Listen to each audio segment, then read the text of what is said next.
Hey everybody, I'm back with part 2 of What Else I Saw in September. For some reason, I was much better in the first half of the month at writing down some notes right after watching the movies than I was in the second half of the month, so if these mini reviews are a little more mini than they were last time, it's because I dropped the ball.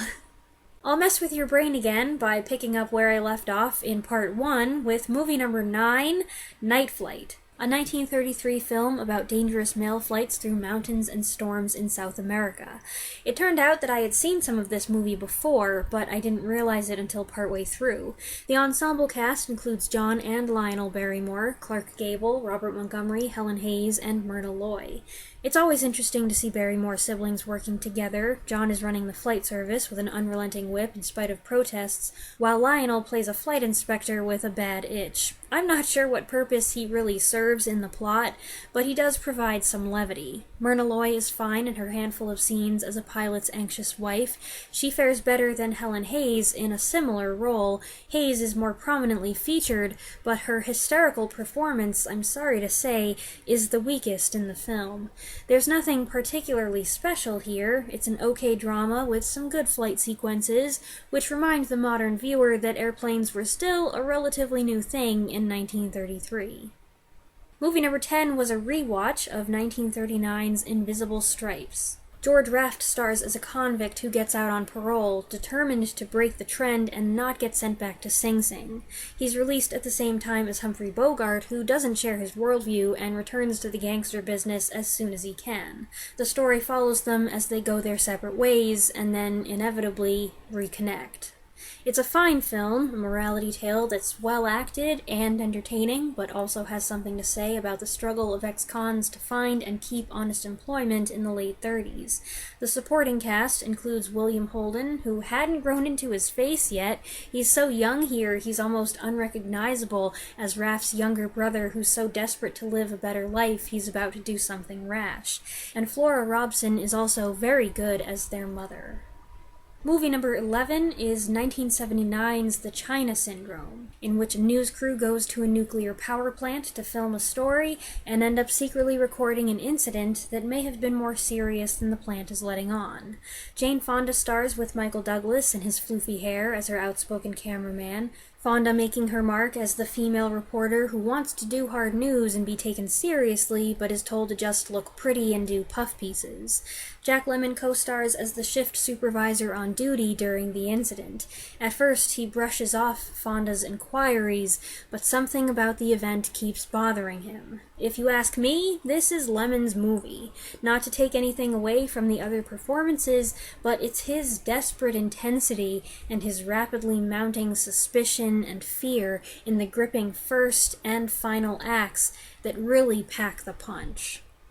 Movie number 12 is 1948's Blood on the Moon, a western or western noir where Robert Mitchum takes a job working for his friend, Robert Preston, and finds himself drawn into a violent cattle dispute. Preston is manipulating the situation with the intent to make a fortune, which he promises to share with Mitchum. Money's money, but when Mitchum starts to see the situation for what it is, things get tricky. This was a good movie, directed by Robert Wise. If you want to make a noirish western, Mitchum's your man, plus there's convincing support from Barbara Bel Geddes and Walter Brennan, and Charles McGraw's presence as a heavy ups the noir mood. Unfortunately, I did end up dozing through some of this one. That doesn't mean it was a bad movie. My parents liked it. They were awake through the whole thing. I just got sleepy.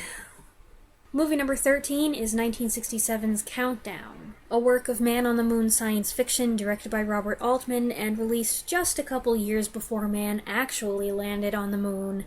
When the Soviets announced they've sent men into orbit, the US government fast-tracks its own lunar project to get a man on the moon first. They decide to send a man and a shelter separately and to have him stay there for up to a year until the shuttle that will retrieve him is ready. Robert Duvall is the more than qualified military colonel who expects to go until the government insists on sending a civilian, so James Caan is chosen instead.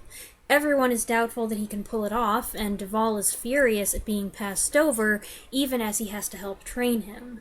This one's a decent space race drama, although the emphasis is more on interpersonal friction for much of it. The ending has some good tension and is a bit haunting, but it's also a little bit It's not hokey, it's pretty close, but it's close but no cigar. Movie number 14 is an Italian film from 1962, L'Eclisse, or Eclipse. It's the last of a so-called trilogy directed by Michelangelo Antonioni, and I apologize if I butcher these Italian names. It stars Monica Vitti as a woman who wanders from the messy ending of one relationship into the dubious start of another with a persistent young stockbroker played by Alain Delon. How did he get in here? You could neatly and compactly summarize this as a movie about a woman who struggles with doomed romance. But it's a very stylized film where the characters are only sometimes the focus and their emotions are not always easy to read. I found the main character, Vittoria, inscrutable and spent much of the time trying to figure her out. What's her trouble? Is it ennui, depression, fear of commitment, fear of failure? I watched this film with my mom, and she agreed with me that there are also elements here, music cues, shots of empty streets, and abandoned-looking structures, that feel like they're lifted out of a horror movie. This is no more apparent than in the movie's conclusion. I'll be honest and say that we watched the final sequence with growing disbelief, and when it was over and it said Fine on the screen, we were like, that's it? Then we proceeded to discuss the ending and compare our impressions of the movie's themes and characters and visuals for the next half hour or so. I know we're not the only ones to do this because afterward I found numerous articles online where commentators and critics took a stab at interpreting the film. Whether they're right or wrong, I'm not sure. When a drama lacks an obvious meaning like this, I think the director is being deliberately provocative, prodding the audience to think and find the meaning themselves. For my part, I felt the movie had some rather depressing or defeatist things to say about love and lasting relationships, and regarding the ending, my takeaway is that the feeling of horror was intentional. It is communicating fear, not the fear of monsters, but of something more real, more possible, emptiness, disconnection, futility. Is what I got from the movie the same as what Antonioni intended to communicate? I don't know, but I dare say that he would say there's no wrong answer. And to anyone in the comments who's dissatisfied because I didn't say outright if I liked the film or not, I don't know if I liked the movie. It was interesting, it was engaging, it was strange at times. There were a couple of scenes that I was like, okay. It made me think and ask questions when it was over. And it's one of those movies that feels like that was the point. Movie number 15 is 1950's Dial 1119, or I suppose you could say Dial 1119, a crime drama in which Marshall Thompson plays a mental hospital escapee who kills a bus driver and then holds a group at a bar hostage. This film started out very well with exciting music by Andre Previn and a nice build-up of tension as various characters are introduced and arrive at the location where much of the rest of the film will take place. But things slowed down at a certain point. You'd think it would be the opposite. When the hostages are in the most danger should be when things ramp up. But the psychological talk drained some of the energy, and a couple instances of overacting took me out of the moment, making this film lose its drive in the second half. Movie number 16 is 1958's Cry Terror. It's also about a hostage situation, but far superior in its execution. James Mason is tricked into making a bomb for Rod Steiger, unaware that Steiger is going to use that bomb in an extortion racket. Mason, his wife, played by Inger Stevens, and their little girl are then taken prisoner by Steiger and his gang, while the FBI try to track Mason down. This is an incredibly tense movie with excellent performances from everyone involved, the supporting cast including Jack Klugman, Angie Dickinson, and Neville Brand, all as members of Steiger's gang, and Kenneth Tobey as the FBI agent in charge of the case. One nerve-wracking sequence follows another with a little break in between, especially during the meat of the movie when the husband and wife are separated and must solve problems on their own. Several sequences stood out, like Mason dangling from the top of an elevator shaft and Stevens forced to take a detour she can't afford, with us holding on tight in the back seat. And Stevens' scenes with Steiger and Brand were especially edgy. This was a very enjoyable film and a total surprise. And movie number 17 is Experiment Perilous, a gothic Victorian drama from 1944 in which George Brent plays a doctor who makes an unusual acquaintance. Then the lady ends up dead, and through this incident he gets involved with her brother, played by Paul Lucas, an influential figure who's putting an awful lot of effort into telling people that his wife, played by Hedy Lamarr, is a couple eggs short of a dozen.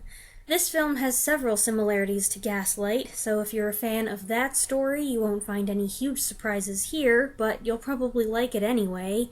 It's always nice to see George Brent not playing a cad, and Hedy Lamarr's graceful presence in a movie is always a pleasure.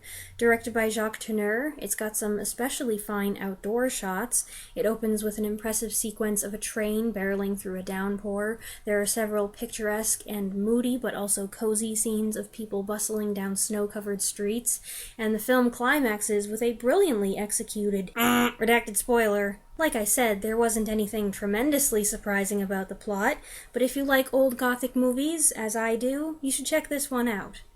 And that's a wrap on what else I saw in September. I hope you enjoyed the video, and I should probably throw in yet another obligatory mention of Joey the Baby Sea Otter, because we've watched so much of him. If I had tallied up the time that I spent watching Joey in the last month, I'm sure that it would be more time than I spent watching all of these movies combined. Which is kind of crazy, but Anyway, most of these films had aired on Turner Classic Movies, and I watched them via the Watch TCM app. Some of them have already expired, which is often the case, unfortunately. I tend to not get around to watching them until right before they expire, so then when I do my mini review, they're already gone. But quite a few of them are still available if you want to check them out for yourself. The list of movies I discussed can be found in the description, as well as where I watched them. Please feel free to share your thoughts on any of these movies in the comments below, and I'll see you next time. Thanks for watching!